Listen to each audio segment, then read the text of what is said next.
So we're talking about the Watchers, the Nephilim, the Anunnaki. So these are kind of big words, big conversations in the kind of spiritual areas.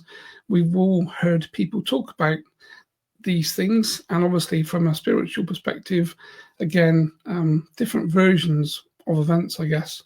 So I guess we're going to begin the journey tonight, or this afternoon in my case, with the Watchers. So what are the Watchers? When we talk about the Watchers, where did they come from? Where is that conversation? Who are they? What are they watching? Are they watching us?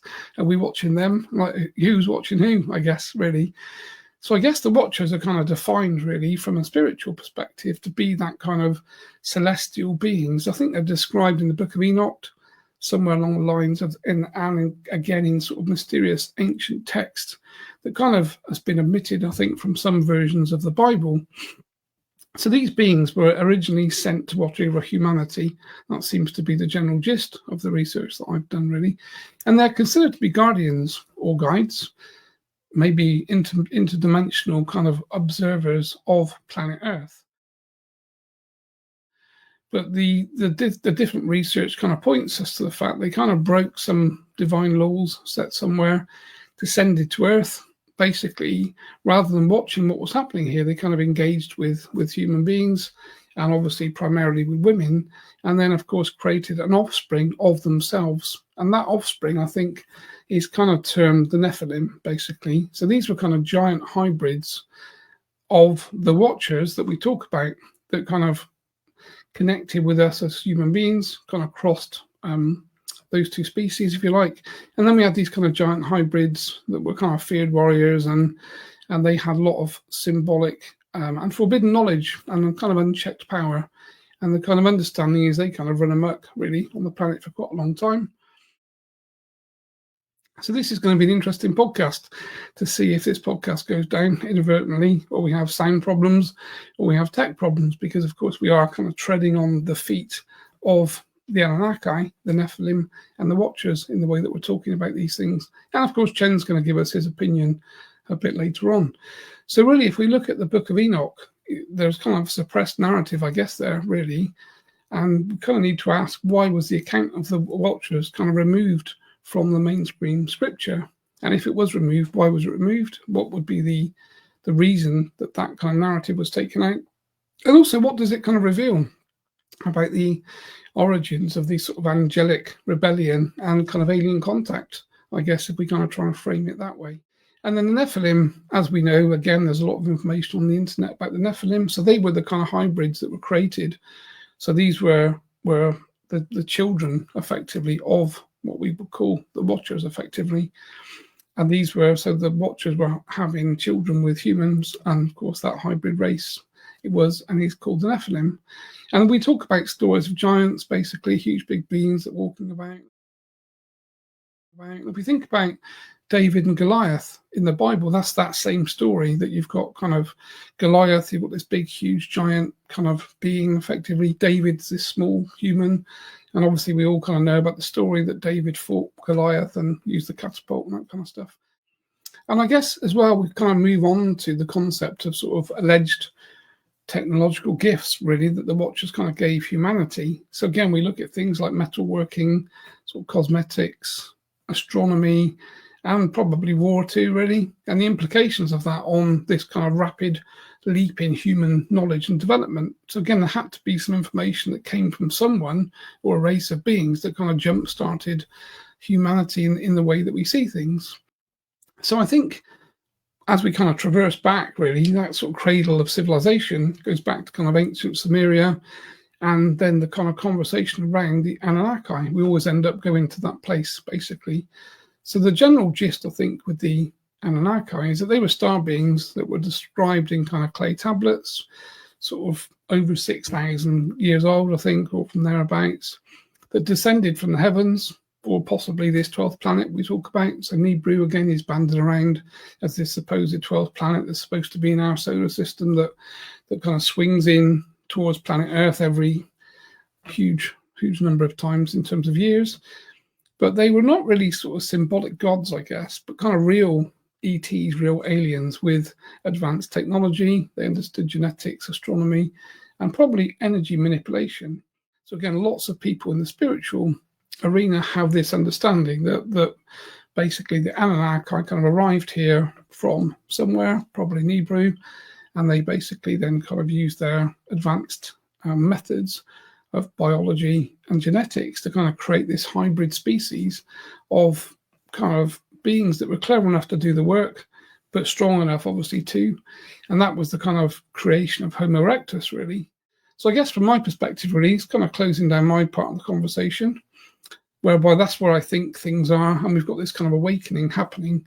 People like yourselves that are interested in these topics, people are interested to hear about these things. And of course, we're quite fortunate to have Chen's opinion, really. So Chen will have his opinion of the things that we've talked about. Again, sometimes I don't agree with him, he doesn't agree with me. So it's not kind of case that we're both aligned completely. So that's kind of my version of things, and we'll see what kind of Chen has to say. So the question was about the Watchers. What are the Watchers? And who talks about them? Where did they come from? And what are they watching, of course? So the concept, if you're watching something, you're viewing something. There are a range of beings that control the planet, and they control most of the societal aspects of the planet. And we know this because we see this in society. We know that most of our organizations, certainly our finance organizations, have been controlled from day dot, really, by different groups of people. But those groups of people behind the scenes have entities that are connected to them, and those entities are running things from behind the scenes. And we know this because we see what they do. So this is what we always say. You must judge someone by what they do, not by what they say. So regardless of which particular organization says which particular things, and regardless of what they write inside their books or manuscripts or Bibles or religious text, just watch what that group of people does. If that group of people are taking people's lives and doing negative things, putting people in negative situations and control, then of course there must be a negative entity behind the scenes that it's connected to that's allowing that to happen and running things. So rather like the puppet master, if you remember when you were children, you used to watch puppet shows, most of you most probably, and you wouldn't have seen the strings, and you certainly wouldn't have seen the hand behind the scenes moving the strings. And this is what's happening on planet Earth. There is a behind the scenes hand that is an extraterrestrial species that have not taken over the planet, because they were really here first to a certain degree. And we have said this in some of the communication memes that I put out for quite some time, is that they were here before you. They performed an intervention to create your species. So you are the children, and that's what we say, the children of Nephilim, the children of the Watchers, the children of this ancient species. So you are the children of them. And of course, that means they are in control behind the scenes to a certain degree. So the initial question was, who are the Watchers and what are they here to do? So my guidance to you is that there is a group of interdimensional entities. They were here physical at the time. They're no longer here in the physical vibration, but they have left their descendants here to manage things from their perspective. And lots of the resources and minerals are highly priced off planet Earth. So there's lots of things going on behind the scenes. I'm deliberately choosing not to say too much to try and keep this a general conversation. So obviously bringing you back to the conversation about the Watchers, the Nephilim, the Anunnaki, they're different species that are part of this planet's ecosystem. They've been here from day dot, before yourselves, of course, as we did say, and they're here to not really watch your evolution. They're here to control your evolution, and they're here to manage your evolution. Really, so just wait for a few people to join. So really, from my perspective, AI really, we're seeing AI on a kind of daily basis now. I think there probably aren't too many people that haven't heard of artificial intelligence and kind of what that means, really. I think all the new phones, new technology, everything new has AI kind of built in by standard. And a lot of the new browsers also have AI. So you can use AI to ask questions. You can use AI to write things for you as well, which is quite a kind of step forward, really. And of course, now we've got to a point that we're talking to AI. So we've got to a point that websites have chatbots on, and those chatbots generally, our own website has a chatbot on. So basically, to make that work and engage it, of course, you need to give it the answers to the questions that people are likely to come up with. So AI has kind of made it easier for us to do those things. But of course, on the other side of the coin, it's created by us, effectively by humans, because of course it's code that's running. So it's kind of from a spiritual perspective, I guess, really, our AI is kind of, artificial intelligence is a tool really that kind of mirrors, I guess, human conscious awareness and kind of our collective intent, and probably the current state of our kind of spiritual evolution, it would be fair to say. So I guess if we're looking at AI from a kind of IT content, people have to write the code. So we've got coders that sit there, write the code, and of course the code, AI is able to self-learn to a certain degree, but of course it's given core code to start with. So depending upon your bias, if you're writing the code, you of course can bias the answers in different ways. And I guess this is the kind of concerned area that we all think about really from a spiritual and I guess psychological perspective, that when we're actually interacting with AI bots, we need to think about the code that's been written and where that code comes from and who wrote the code. So really, from my perspective, I guess we need to think about these concepts, really, that AI is created by human beings, and it reflects the level of consciousness or the awareness of the people that created it effectively. And that kind of dovetails in, really, I guess, with the ethics, the kind of values, any biases, the intentions of the programmer and the programming into the AI system. It's mirrored back to us when we collectively look at the spiritual aspect and the spiritual path. So if we're unconscious or we're kind of disconnected, AI is going to express that to us. If we're operating from a place of unity and compassion and wisdom and love, then AI can be used in service, really, from a higher good perspective. AI for me is this kind of catalyst for kind of soul and self-reflection. So it does raise, obviously, spiritual questions. So kind of what does it mean to be human is one of the questions that I would consider to think about. And also, when we think about AI, it's a code. It's been written as a code, but AI is quite advanced these days, and it's like a self-learning tool. So AI programs are writing themselves and developing themselves, and again, based upon the content and the people that are creating them.